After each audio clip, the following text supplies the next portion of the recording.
everyone! Welcome back to my channel! A long time no see. I hope everyone's been doing well. So just to give you a bit of life updates again, in January I moved to a central London hospital, so it literally takes like 15 minutes, like literally door to door to commute, and I'm honestly loving it. And in terms of the new hospital, I'm doing the rotations that I've never done before, so I'm kind of enjoying it and learning quite a lot as well, which I like about. And I'm starting the next part of the diploma as well. That's gonna be properly starting from like this month, so I might disappear after this vlog again. But at least for this week, I'm on call and I actually have more free time than when I'm not on call. I know it's really ironic. So the new hospital's on-call system works like weekly. So I'm on call with my buddy. So there are two pharmacists doing the on-call week together. So me and my buddy, then we do it together from Saturday to Friday. So that's basically 7 days. And today's Monday, so I already finished like 2 days of on-call already, and then today I'm actually having like a day off during the day and I'm doing the on-call overnight. I've already made one video about my on-call, but that was from my previous hospital. That was more like daily thing, and here I think it's just because it's a bigger hospital in central London. I think we just have more like bigger on-call service, if that makes sense. So we actually stay on site quite till almost till the like midnight, and then we come home, and then the person who's doing overnight is actually just picking up the phone calls at home. And usually you don't really get that many calls overnight, which is something that I really like about, but it solely depends on the luck. For example, I was overnight on call on Saturday. I did not get any calls. Like when I got up, I was honestly like panicking, be like, did I miss any calls? But then in my last on call that I did in early March, one day I had 5 calls in total, starting from 11:30 to 6:30. Like every hour I had a call. So I barely had any sleep. My on-call shift starts from 10:30 because I'm doing overnight tonight. So hopefully I don't get any calls. But if I get any calls, just as like my previous on-call, I'll just briefly talk about like what kind of query it was about and how I decided to sort it, like stuff like that. For now, I actually haven't had any food. When you live by yourself, like when you try to order food, it's so difficult because like they charge you for the delivery as well. So what I try to do is like, I try to order like 2 or 3 portions, and then I try to just like eat them like over 2 or 3 days so I can kind of save.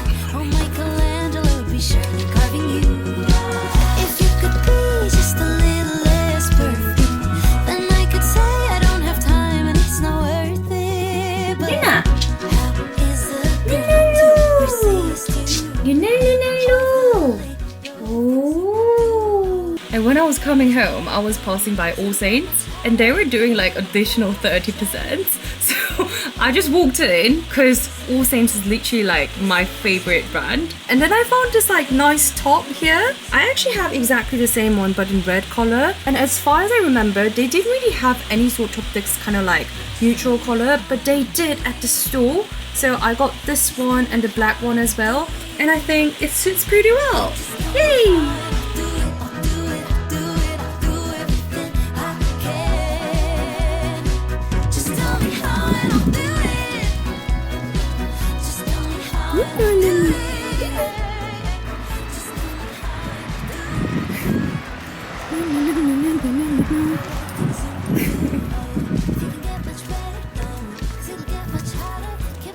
This is one of my favorite spots.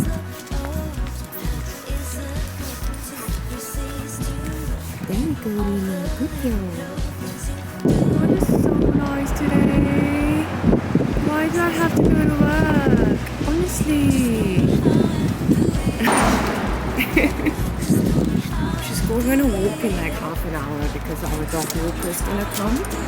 And she loves him, so... So I'm gonna go back, feed her so she can digest a bit, and then she's gonna go on a fun walking. Ta-da! My food has just arrived, so I'm gonna eat. Oh my god, I can see a bit of kimbap here. Oh my god, that looks really good.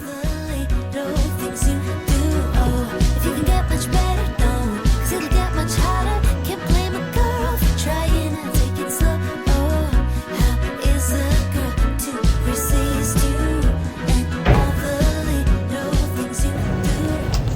got my dinner, so I'm just gonna go back to the hospital and then finish my dinner, and then my evening on-call shift starts from 6. So wish me good luck, guys.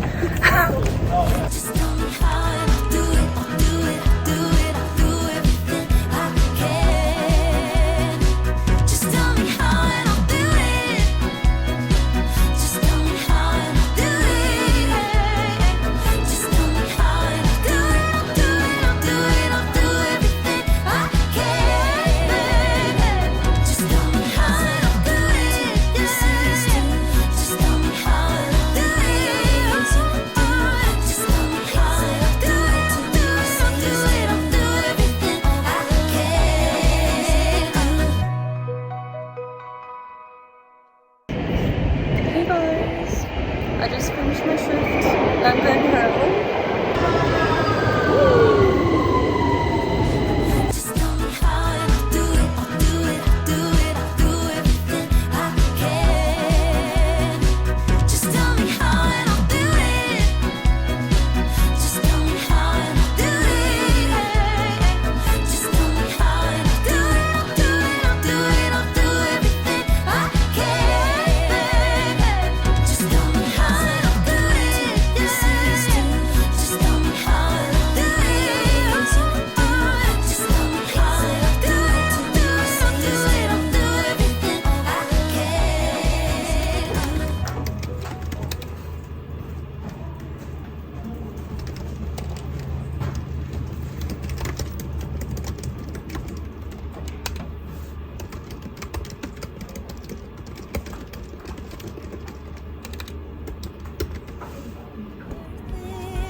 Hi everyone!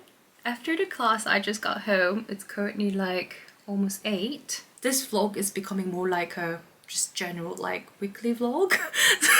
So I decided to talk about some more things about on-call, because when I'm actually there for my late shift, I literally don't have like capacity to film myself or talk about anything, because the last 2 have been like horrible. I decided to kind of like write down a bit like this. I'm usually not really organized like this at all, but I just thought I should talk about it because I want to give some like useful information. Basically, the choirs can be like 3 different types usually. One is like just like usual supply, which is the easiest bit. When they need some more supply of the medicines, they can always contact the on-call pharmacist. It can be just like a simple ward stock, but at the same time it can be they just received like a patient from A&E. The patient didn't really bring any of his regular medicines, and if the patient's on lots of like Parkinson medicines or anything that it has to begin in like time critically, they would contact the on-call pharmacist. And the second bit is like clinical queries. If there's any like a medicine that the doctors are not really sure if they can prescribe this one to this kind of like patient or not,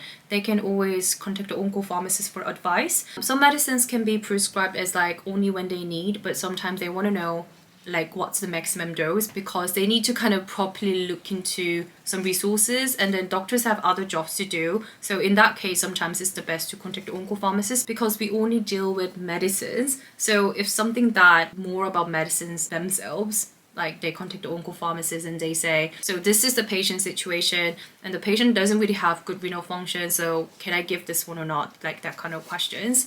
So I would take the bleep and then I would log it, and I would kind of like properly look into it, and I get back to them. And sometimes I just leave a note. It really depends. And the last type of query is discharging patients. So when they decide to discharge a patient quite like late, around like 8 p.m, it's because hospitals are always willing to empty the bed so they can receive a new patient. Getting the discharge medicines are quite like a key thing. So one can be just signing off. For example, like the patient doesn't really actually need anything because we didn't really change any sort of like medicines, but the screening has to be done by a pharmacist.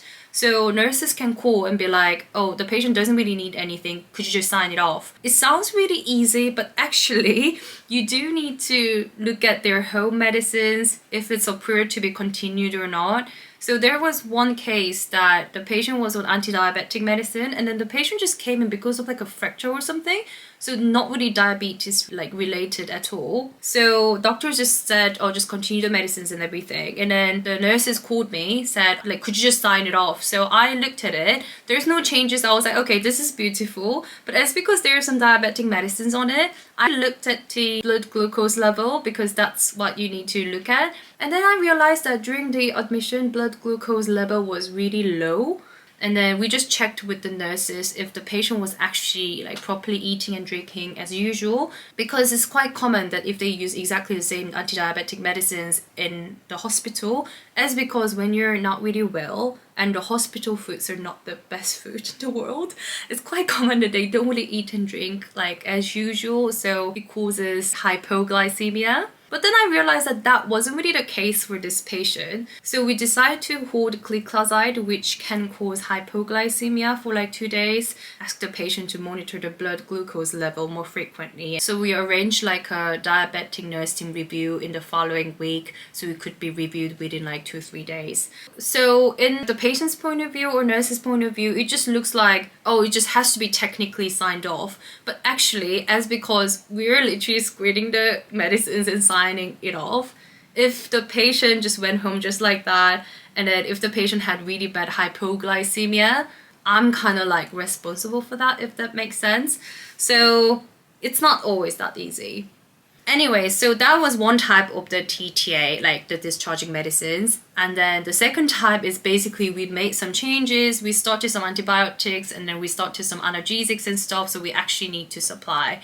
So in that case, it would be screening would be the first bit, and the second bit would be supply, so I actually need to dispense that too. Usually during the day, these all stages are done by 3 different people, like the screening pharmacist, and then dispenser, and then the checking pharmacist. But when you're in on-call, you're the only pharmacist in the dispensary covering the entire hospital, so you have to basically do the entire thing.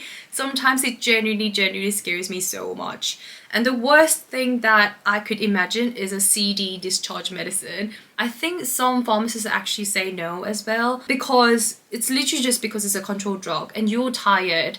And as I've just mentioned, this job is usually done by 3 different people, so there are more like layers that any sort of errors can be filtered.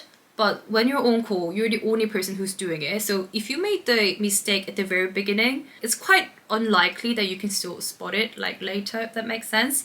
So it really depends on your capacity if you can do it or not, because some days are like okay, like manageable, and some days are really hectic.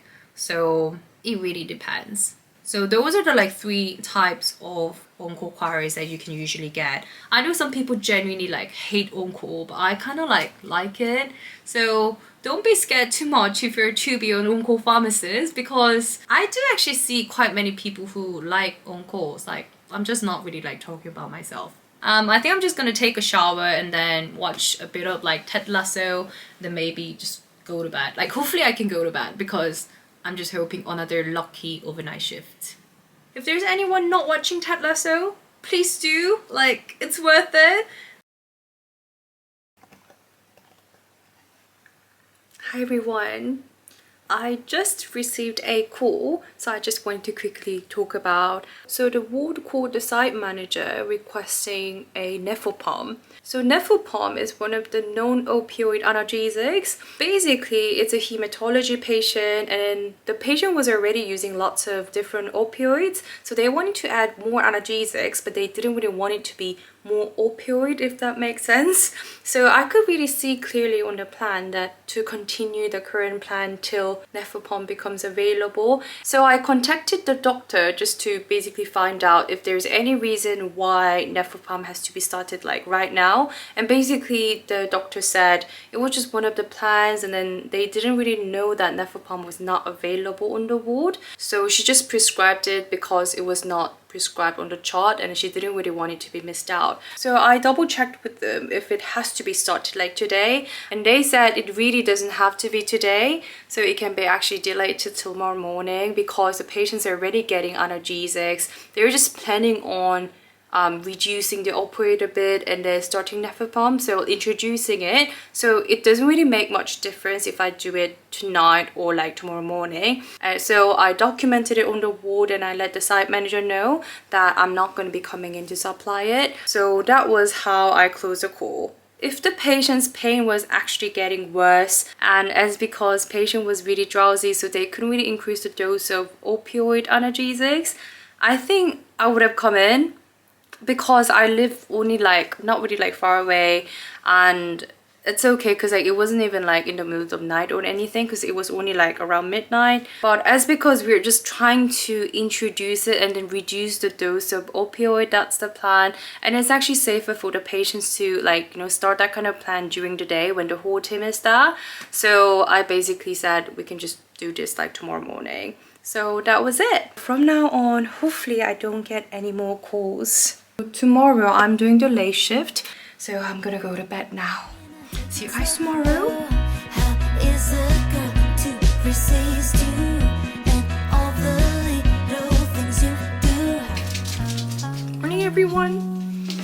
I just got up. It's almost like 12 already. I already walked Luna and I got some bakeries from Gail's because it's literally my favorite. And that if you and David stood there both side by side, I bet that oh Michelangelo would be surely carving you. If you could be just a little less perfect, then I could say I don't have time and it's not worth it. But how is a girl to resist you and all the little things you do? Oh, if you can get much better, it'll get much harder. Can't blame a girl for trying to take it slow. Oh. Hi everyone. It's currently around 1 a.m. I had to stay for like an hour longer than what it's supposed to be, as because I think I literally had like the worst on-call evening shift ever. Like it literally just like non-stop like bleeping from like 6 o'clock. And there are like lots of queries that I genuinely didn't know what to do about, so I had to actually contact my backup a few times as well. And whenever I have to contact my backup, I always feel really bad. And today there was like a cancer patient, and then it was like a newly starting treatment. I didn't really know what to do about. I wasn't really sure if the dose and everything is like correct, and I wasn't even sure if I'm actually allowed to screen that prescription as well. So I had to contact my cancer backup. I just felt really bad. Anyways, I'm gonna have a good night, so you guys have a good night too. No. Good night.